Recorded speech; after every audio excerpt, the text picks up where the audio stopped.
Background clear చేయండి.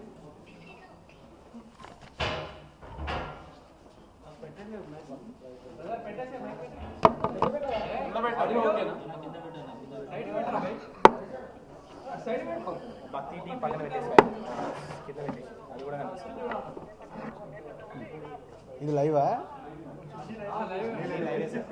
అన్ని live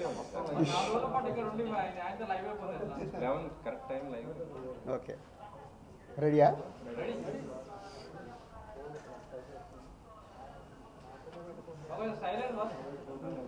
అందరికీ నమస్కారం. మీ అందరికీ తెలిసిందే 4 రోజుల నుంచి ఫిలిం ఇండస్ట్రీలో అండ్ ఇంకా కొన్ని ప్రైవేట్ సెక్టార్స్ మీద ఇన్కమ్ ట్యాక్స్ సెర్చులు జరిగాయి.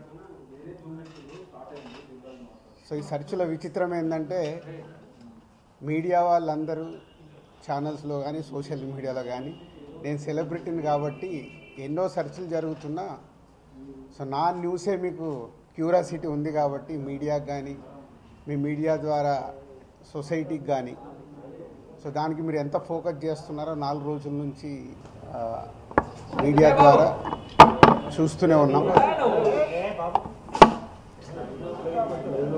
సో అందుకే మీ క్యూరియాసిటీకి దీనికి 4 రోజుల నుంచి ఏమి జరిగింది అనేది చెప్పాల్సిన అవసరం ఉందని మీ అందరినీ పిలవడం జరిగింది. లేకుంటే తెలిసింది తెలియని ఏదేదో న్యూస్లు వేసుకుంటూ 4 రోజుల నుంచి హైలైట్ చేస్తూ ఉన్నారు. ఇన్కమ్ ట్యాక్స్ సెర్చ్ అనేది మాకు 2008లో ఒకసారి జరిగింది. అంటే దాదాపు 16 సంవత్సరాల తర్వాత ఈ సెర్చ్ జరిగింది.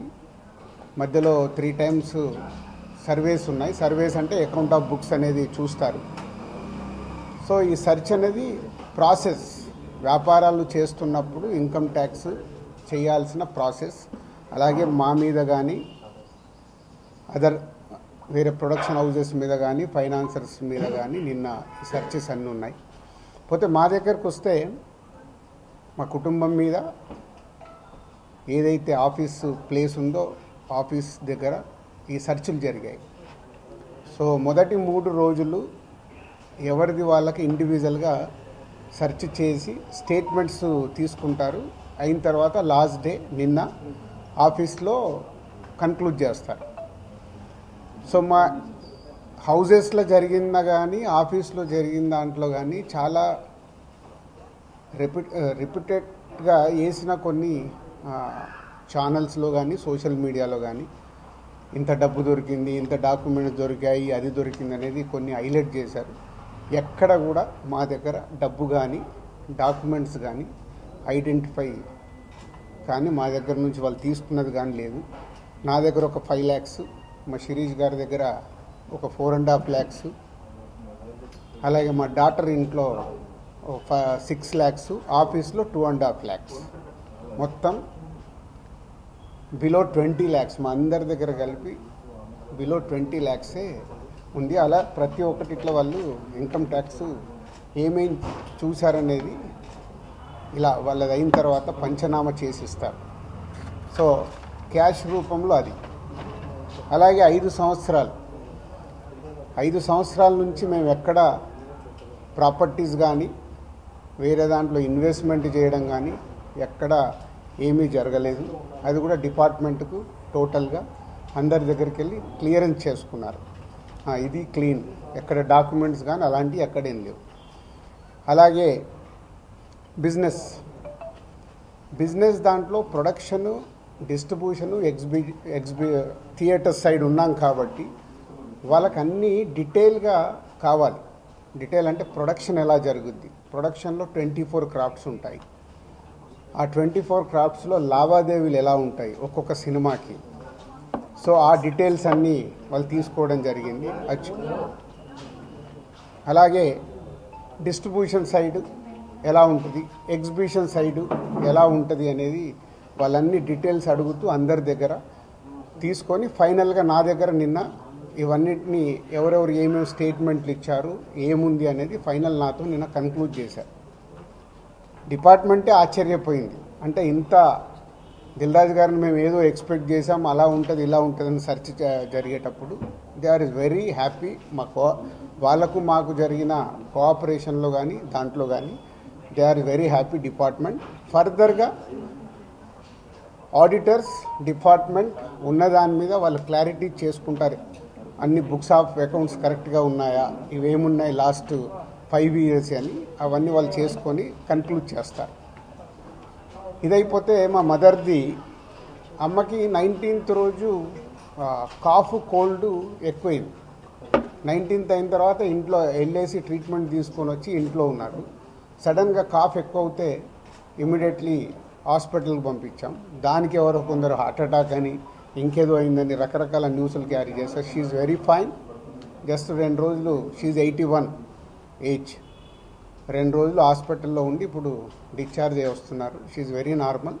లంగ్స్ ఇన్ఫెక్షన్ కొంచెం పెరగడం వల్లే కాఫ్ వచ్చింది, దానికి ట్రీట్మెంట్ తీసుకొని వస్తున్నారు. సో దయచేసి నేను మీడియా వారిని 4 రోజులు జరిగింది కానీ ఇది కానీ మీకు తెలిసిందో తెలియందో హైలైట్ చేసుకుంటే వేయకండి. నేను ఎప్పుడు రిక్వెస్ట్ చేస్తుంటాను. అంటే ఇప్పుడు నా మీద మీకు ఎంత క్యూరియాసిటీ ఉంటుందో ఒక సెలబ్రిటీగా, అలాగే చాలామందికి అది ఉంటుంది. తప్పుడు న్యూస్ వెళ్ళినప్పుడు అక్కడ వాళ్ళకి ఇటు మాకు తెలిసిన కుటుంబాలు కానీ ఇష్టపడే వాళ్ళు కానీ తప్పు న్యూస్లు వెళ్తాయి.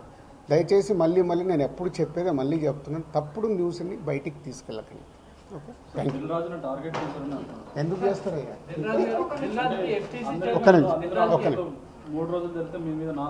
4వ రోజు నాది కాదు కదా, మైత్రిలో జరిగింది, అభిషేక్ మీద జరిగింది, ఇలా అందరి మీద. ఇది ఇండస్ట్రీకి సంబంధించి ఎందుకు టార్గెట్ చేస్తారు? ఇన్కమ్ ట్యాక్స్ అనేది ప్రాసెస్, ఇదేమో ఇల్లీగల్ కాదు. ఇన్కమ్ ట్యాక్స్ అనేది ప్రతి ఒక్కరికి, మీరు కూడా టీడీఎస్లు కడతారుగా, ఎందుకు కడతారు?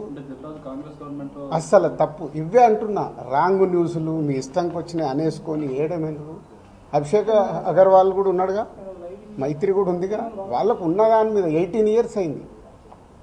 మా మీద సెర్చ్ జరిగి 18 years, ఏమో 2 years కాలే 3 years కాలే. అంటే ఆఫ్టర్ 18 years దిస్ వాళ్ళు ప్రొసీజర్, ఇన్కమ్ ట్యాక్స్ ప్రొసీజర్లోనే జరిగింది, ఎక్కడ ఏమీ లేదు. అనవసరమైన ఎక్కువ మీరు ఊహించేసుకొని హైలైట్లు చేయరు. ఓకే,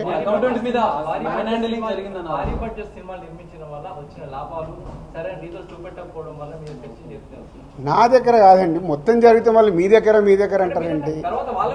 సో అన్నీ జరుగుతాయి, ఇట్స్ ఎ ప్రాసెస్. ఇందాక చెప్పాను కదా, 24 craftsకు ఎలా స్పెండింగ్ చేస్తున్నారు. ఇప్పుడు మా గేమ్ చేంజర్ ఇంత బడ్జెట్ అయింది, ఎలా స్పెండ్ చేస్తున్నారు. They want all accounts. మేము క్లీన్గా ఉండొచ్చు, తీసుకున్నోడు ఉండకపోవచ్చుగా. సో మా దగ్గరికి వెళ్ళి అన్ని డీటెయిల్ తీసుకొని ఎవరెవరికి వెళ్ళాయో వాళ్ళ ద్వారా చెక్ చేస్తారు. ఎందుకంటే TDS, GST, so many process ఉంటాయి.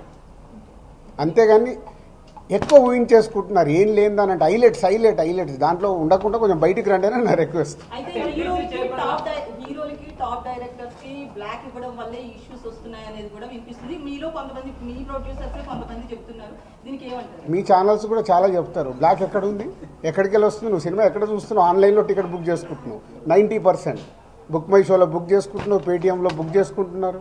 ఎక్కడుంది క్యాష్? 90% అకౌంట్లోనే కదా అందరు మీరు బుక్ చేసుకుంటున్నారు, సినిమాలు చూస్తున్నారు.